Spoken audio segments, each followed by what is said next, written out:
अस्सलाम वालेकुम जी। तो मैं उम्मीद करता हूँ आप सब खैरियत से होंगे, फिटफाट होंगे और खुशबाश होंगे। तो मेरा बेटा, हमने क्लास 9 बुक फिजिक्स का चैप्टर नंबर 3 जो हमारे पास काइनेमेटिक्स था उसको स्टार्ट किया हुआ था। और आज का हमारा टॉपिक है टाइप ऑफ फोर्स, जिसमें आज हम स्टडी करेंगे हमारे पास कंटैक्ट फोर्सेस क्या होती हैं, और नेक्स्ट टॉपिक के अंदर हम नॉन कंटैक्ट फोर्सेस को भी डिस्कस करेंगे। तो आइए आज का लेक्चर हम लोग स्टार्ट करते हैं। तो देखो, सबसे पहले हम लोग इसकी जो है टाइटल को समझ लेते हैं। टाइटल की तरफ अगर देखें तो यहाँ पर लिखा हुआ है कॉन्टैक्ट फोर्स, यानी ऐसी फोर्स हैं जो कॉन्टैक्ट से आपस में मिलने से, मेल जोल से जो हो फोर्स, वो कौन सी होती है? कॉन्टैक्ट फोर्स ही है। और जो विदाउट मेल हो, वो हमारे पास यानी टच के हो, वो कौन सी होती हैं? Non contactive forces. ठीक हो गया। तो इनको स्टडी करते हैं वन बाय वन। तो देखो, कहता है contact force is a force that exactly by one object on other object at the point of contact, यानी कि जहाँ पर हमारे पास आपस में वो कंटैक्ट करें, उस वजह से वो फोर्स लगे, वो क्या होगी हमारे पास? Contact force. ठीक है, इसकी डेफिनेशन आपने अच्छे से याद कर लेनी है कि कॉन्टैक्ट फोर्स वो फोर्स होती है that is exerted by one body on other body at the point of contact, यानी जब जो बॉडी जो है एक दूसरी बॉडी के साथ कॉन्टैक्ट करेगी, तब वो बॉडी जो है एक बॉडी दूसरी बॉडी पर वो फोर्स एक्सर्ट करे, तो वो क्या कहलाएगी? कॉन्टैक्ट फोर्स कहलाएगी। अप्लाइड फोर्सेस पुश और पुल और ट्विस्ट आर कॉन्टैक्ट फोर्सेस। तो वो फोर्सेस जो पुश या पुल हम लोग करते हैं, ये ट्विस्ट करते हैं, वो हमारे पास क्या होती है जी? सारी की सारी कॉन्टैक्ट फोर्सेस होती हैं। Some other example of the contact forces are discuss below. हमारे पास नीचे फॉलोइंग दी गई हैं, इनको हम लोग यहाँ पे देखते हैं। तो देखो, फर्स्ट ऑफ ऑल हमारे पास है जी फ्रिक्शनल फोर्स।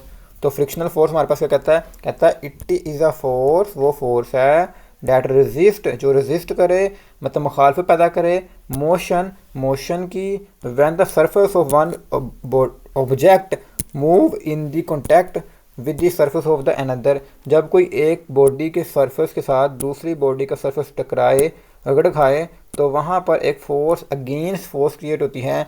ठीक हो गया, जो कि उसकी मोशन को ओपोजिशन मुखालफत पैदा करती है, वो हमारे पास क्या कहलाती है जी? फ्रिक्शन कहलाती है। लाइक आपकी जो कार है वो रोड पर चल रही है, तो आपके टायर और आपकी जो रोड है उनके दरमियान एक रगड़ पैदा होती है। वो जो रगड़ है वो क्या कहलाती है? फ्रिक्शन। अगर आपने कभी देखा होगा कि हमारे पास रोड पर अगर बर्फ़ पड़ी हो तो वो गाड़ी सही से चलनी पड़ती, स्लिप नहीं होती, क्योंकि उनके दरमियान फ्रिक्शन कम हो जाती है। तो हमारे पास इस वजह से रोड्स को साफ़ किया जाता है ताकि वहाँ पर रगड़ पैदा हो और गाड़ी स्मूथली चल पाए। ठीक हो गया। अब दूसरी टाइप है ड्रैग। अब ड्रैग भी ये चीज़ है, बट ये हमारे पास है जी जब हमारे पास जो फोर्स है वो बॉडी को पानी की वजह से ओपोजिशन मुखालफत पैदा करे। लाइक कोई भी बॉडी मूव कर रही है तो उसको पानी की वजह से जो मुखालफत पैदा हो उसके मोशन के अंदर, वो क्या कहलाएगी? Drag force. जिस तरह से सरफेस की वजह से, रगड़ की वजह से हो ना मुखालफत, इसी तरह से जब हमारे पास कोई लिक्विड हो वो उस किसी बॉडी की मोशन में मुखालफत पैदा करे, वो क्या कहलाएगी? Drag force. अब हम लोग इसको पढ़ लेते हैं। कहता है drag force is the resistant force caused by the motion of a body through the fluid. तो वो रेजिस्टेंट फोर्स है जो कि उसे मिलती है जब वो फ्लूइड में से, किसी लिक्विड में से पास करता है। It acts opposite the relative motion of an object. ये उसकी मोशन के मुखालिफ जो है वो लगती है, moving with respect to the surrounding fluid, उस सराउंडिंग फ्लूइड के लिहाज से। यानी अगर बॉडी इधर को मूव कर रही है, लाइक वन इधर को मूव कर रही है, तो फोर्स इधर को लगेंगी, मतलब उसकी मुखालफत पैदा करती है ताकि उसको जो है मूव करने में रोका जाए। ठीक हो गया। तो हमारे पास ड्रैग फोर्स भी हमें अच्छे से हमने पढ़ ली। आगे हमारे पास है जी थ्रस्ट फोर्स क्या होती है। अब थ्रस्ट फोर्स हमारे पास रॉकेट्स के अंदर होती है कि जो है हमें देखो यहाँ पे लिखा भी हुआ है उन्होंने, रॉकेट को जैसे ऊपर की तरफ जाते हैं, ठीक है, जब एक फोर्स अप्लाई करके ज़मीन की तरफ और अपवर्ड मूव करते हैं, वो क्या होती है? वो थ्रस्ट फोर्स है। देखो, कहता है it is a upward force exerted by a fluid on object immerse in it. जो हमारे पास उसके अंदर होती हैं, when we try to immerse an object in water we use an upward force exerted on a water. तो हम लोग अपवर्ड फोर्स अप्लाई करते हैं पानी के ऊपर ताकि वो ऊपर की तरफ मूव करे। This force increase as push the object deeper in the water. A ship can float in the sea due to this force which balance the weight of the ship. तो थ्रस्ट फोर्स कौन सी है? जो force जो है लगे किसी भी सरफेस के ऊपर और वो उसे ऊपर की तरफ रखे। जैसे पानी है तो पानी बोर्ड के ऊपर फोर्स लगाता है जो उसे ऊपर की तरफ रखती है, ठीक हो गया। तो ये हमारे पास एग्जांपल है थ्रस्ट फोर्स की। इसके अलावा मैंने आपको बताया अभी कि एक रॉकेट के जैसे रॉकेट को हम लोग जो है रॉकेट फ्यूल के ज़रिए जो जैसे रॉकेट मेरे पास दिस वन अगर मैं बनाऊँ यहाँ पर, तो देखो लाइक दिस वन रॉकेट था मेरे पास, तो यहाँ पर एक थ्रस्ट फोर्स लगती है जो से ज़मीन की से लग के उसे ऊपर जाने में मदद दी है। तो वो फोर्स जो हमें लगती है वो क्या करती है, थ्रस्ट फोर्स। ठीक हो गया। और दूसरी एग्जांपल उसने जो यहाँ पर एक्सप्लेन की वो ये है कि देखो ये बोट है मेरे पास कोई भी, ठीक हो गया, वेल कुछ यूँ करके बोट बनती है। तो देखो ये पानी था यहाँ पे, ठीक है। तो ये पानी इसके ऊपर फोर्स करता है जो उसे पानी के ऊपर रहने में जो है वो फोर्स करती है। तो ये जो फोर्स है वो क्या कहलाती है हमारे पास, थ्रस्ट फोर्स।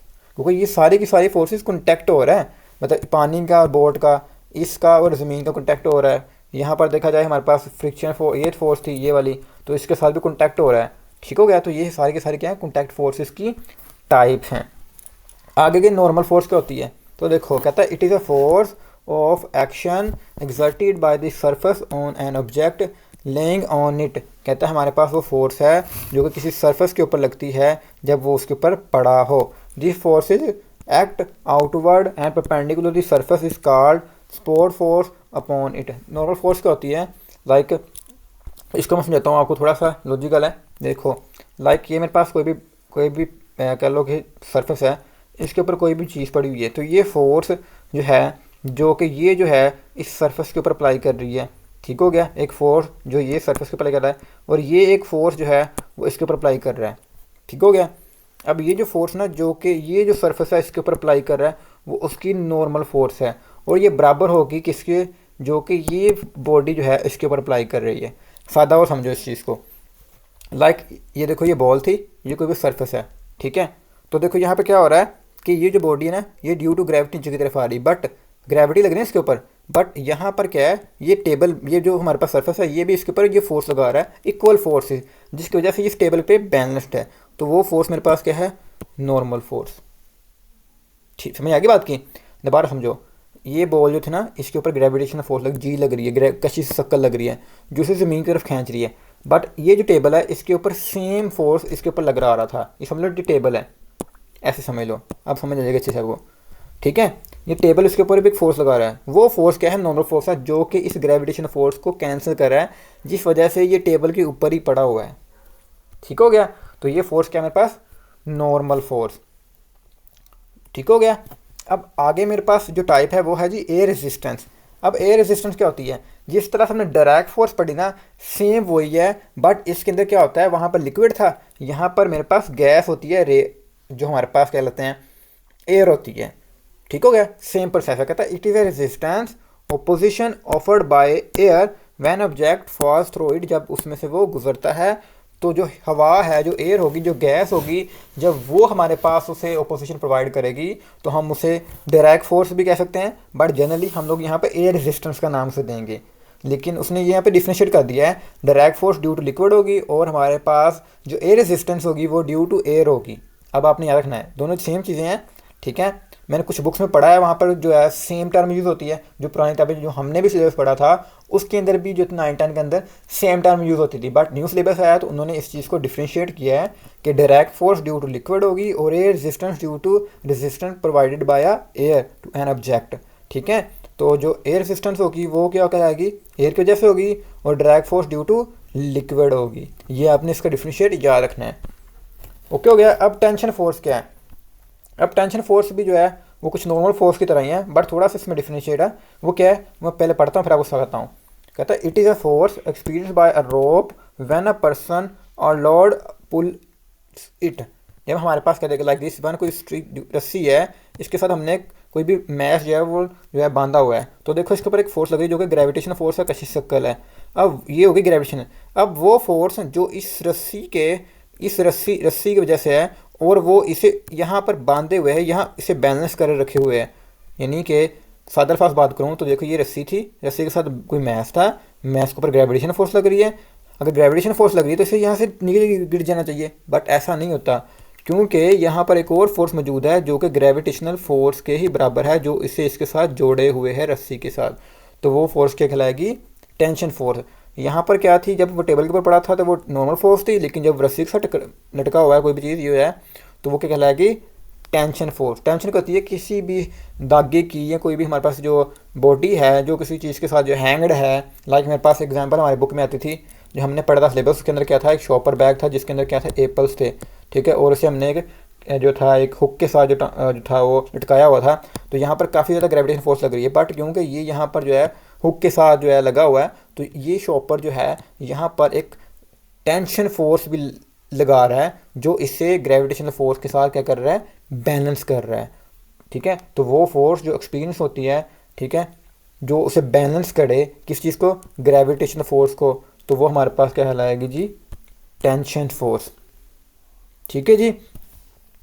अब लास्ट जो हमारे पास टाइप है आपकी बुक में वो है ना जी, इलास्टिक फोर्स। अब इलास्टिक फोर्स क्या है जी, it is a force that brings a certain material back to their original shape after being deformed, for example rubber band, spring and trampoline. अब जैसे देखो वो हम लोग ले लेते हैं फॉर्म की बात कर रहे हैं, रबर बैंड की बात कर रहे हैं, स्प्रिंग की, हम लोग को स्ट्रिच कर दें, खींच लें, या हम लोग उसको जो है वो जो है कंप्रेस कर दें, दबा दें। जैसे हम लोग बॉल ले लेते हैं, फुटबॉल लेते हैं, फुटबॉल को हम लोग स्टिच करते हैं, हम लोग हाथ में दबाते हैं तो वो अपनी ओरिजिनल पोजीशन में रहती है। तो देखो ये भी फोर्स कॉन्टैक्ट फोर्स है। तो ऐसी फोर्स जो कि इलास्टिक को, वो बॉडी को दोबारा उसी शक्ल में ले आए, तो वो क्या कहलाएगी, इलास्टिक फोर्स कहलाएगी। तो ये थी कुछ टाइप्स जिनको हमने वन बाय वन जो है वो स्टडी किया। तो अगर आप देखो तो हमारे पास फ्रिक्शनल फोर्स थी, डायरेक्ट फोर्स थी, थ्रस्ट फोर्स थी, नॉर्मल फोर्स थी, एयर रेजिस्टेंस थी, टेंशन फोर्स थी, इलास्टिक फोर्स थी।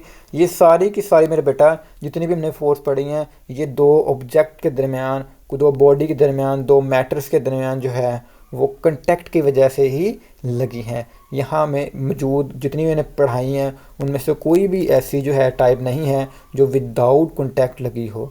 तो मैं उम्मीद करता हूँ कि आपको आज के लेक्चर की समझ आ गई होगी। फिर भी आपको क्वेश्चन हो, कोई क्यूरी हो, कोई डाउट रह गया हो तो कमेंट सेक्शन में जाके ज़रूर पूछिएगा, ठीक है। और इसका जो PDF नोट्स उसका लिंक आपको वीडियो डिस्क्रिप्शन के अंदर मिल जाएगा। तो आज के लिए इजाज़त दीजिए, अल्लाह हाफिज़।